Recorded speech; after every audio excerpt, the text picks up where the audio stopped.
خلونا نبارك للكابتن عبد الحميد بسيوني المدير الفني لحرس الحدود. يا كابتن عبد الحميد صباح الفل والف مبروك. صباح الورد، صباح الفل يا ريما والحمد لله والشكر لله. الله يبارك في حضرتك وبرحب بيكم بكل مستمعيك يا استاذ ابراهيم. انا ما عرفتش ابارك لك خالص على عودتك مره اخرى لحرس الحدود. اباركت لك طبعا على الهوا، ولكن ما تسناش ليا ان انا اتكلم معاك على الهوا واقول لك الف مبروك عودتك مره تانية لحرس الحدود. الحقيقه كان عندي شويه كواليس كده يمكن انا قلتها بقى في غيابك.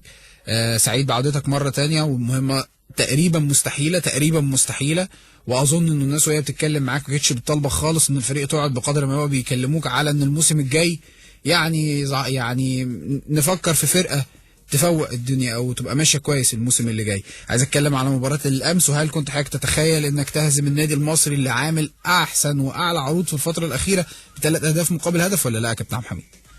هكلمك بمنتهى الصراحه يا ايمن زي ما عودتك دايما، وزي ما انا طول عمري معاك صريح جدا، وخاصه كمان احنا بمستمعيك ناس محترمه جدا، فهكون معاهم امين في كل شيء. اتفضل يا كابتن. اولا انا كنت واثق في الله سبحانه وتعالى ان انت هتقدم مباراه طيبه، لان الروح اللي انا لمستها من اللعيبه خلال الاربع خمس ايام اللي قبل المباراه الدنيا حال ان احنا النهارده هنقدم مباراه جيده. شغلنا كان متقسم على مراحل في المباراه، وخاصه بالله زي ما قلت لحضرتك نادي كبير جدا، نادي قوي جدا الموسم ده، لم يهزم الا من الاهلي والزمالك، ومقدم مباريات طيبه، وكان فوزه امبارح كان يديه المركز الثاني. فتحيه للنادي المصري وتحيه للكابتن حسام حسن.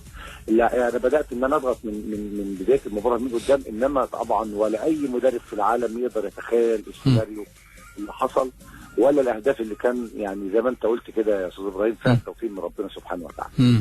احنا جايين الحدود، انا جيت الحدود مع مجلس الاداره المحترم لما تبين ان الحمد لله والشكر لله حتى الفتره توليت المهمه فيها. الفتره اللي قبل كده كانت في منتهى الاخلاص اللي في الدنيا، حاولت واجتهدت مع النادي وعملنا نتائج طيبه جدا مع بعض. وكان رجوعي لامرين، الامر الاول ان احنا نعمل المعجزه اللي انت حضرتك بتقول عليها المستحيله، ودي طبعا مستحيله بجد، بس احنا هنجتهد طالما ان في امل وان في شعره من الامل كده، هنجتهد ونلعب عليها، وده ربنا سبحانه وتعالى وفقنا. يمكن تحصل ما وفقناش، عندنا ان احنا ازاي نبني النادي ونرجع النادي لمكانته الطبيعيه، لان مجلس الاداره الجديد بقياده قائد قوات حرس الحدود سياده اللواء احمد ابراهيم عنده طموحات عاليه جدا ان يحط نادي حرس الحدود في المكانه اللي افتقدها من 5 سنوات ويرجعه لقيمته الطبيعيه.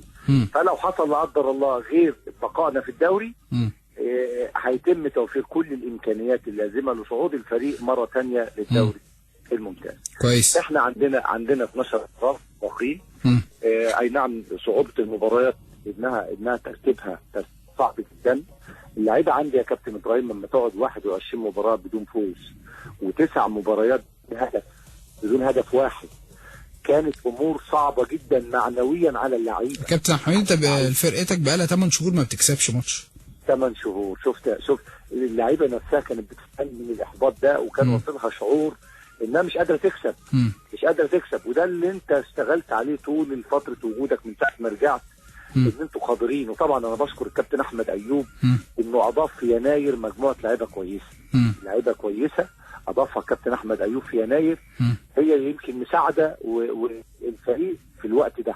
يعني اللعيبه اللي اضافها الكابتن احمد اضاف لعيبه كويسه زي شعبان، زي محمد عبد الله، زي احمد عبد القادر، كلها اضافات مع المجموعه اللي موجوده ادت للحرس ان عنده شكل تيم، بس كانوا فاقدين كل الامور اللي انا بقول لحضرتك عليها.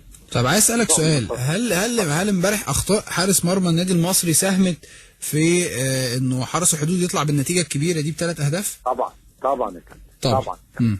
طبعا لو انت مكان الكابتن حسام حسن تعمل ايه؟ والله يا كابتن انا هقول لحضرتك حاجه، ان اللعيب على دي وعلى دي. وقت كتير بيكون موفق وكويس جدا، وهو صمام الامان لفرقته، وفي بيبقى مش موفق زي امبارح. انا مع انه يكون مش موفق ده عادي جدا، انما طبعا اللي حصل منه تجاه لاعب الحرس ده طبعا مرفوض تماما، وده اللي زعلني من رمزي. انما ان هو امبارح كان مستواه سيء، ده وارده في كره القدم. ما قبل كده رمزي كان مستواه متميز في مباريات كتير. انا لعيب نفسي كنت انا كبسيوني اوقات كتيره جدا تبقى المرمى فاضي قدامي وتضيع مني فرص سهله التهديف لانه مش يومي، وفي اوقات كتيره جدا اجيب الجون من نص فرصه. تمام. فاللعيب على زي ما احنا بنسقف له وهو كويس لازم نحتويه وهو مش في احسن حالاته، مش في احسن حالاته بالظبط. صحيح.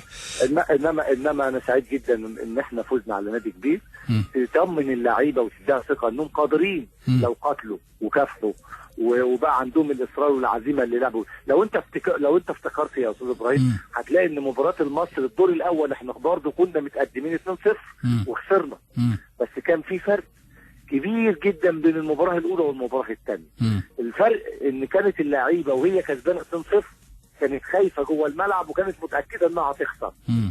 انما المره دي الفرق مختلف، ان كان عندهم من الاصرار والعزيمه والجديه انهم يخرجوا بالمباراه كسبانين، وده المكسب الكبير اللي احنا طلعنا بيه. هو انت كابتن عبد الحميد ماتشاتك عامله ازاي مع الكابتن حسام؟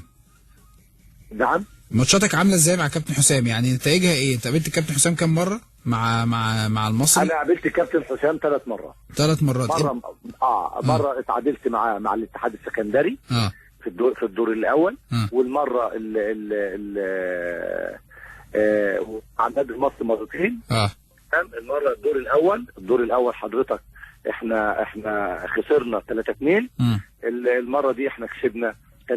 يعني ما فيكوش حد متفوق على الثاني، واحد قصاد واحد وواحد تعادل، صح كده؟ تمام طيب. يا كابتن عبد الحميد، انا بشكر حضرتك شكرا جزيلا، وتمنياتي لحضرتك بكل توفيق ان شاء الله باذن الله مع حرس الحدود، ان شاء الله فوز معنوي مهم بالنسبه لكم.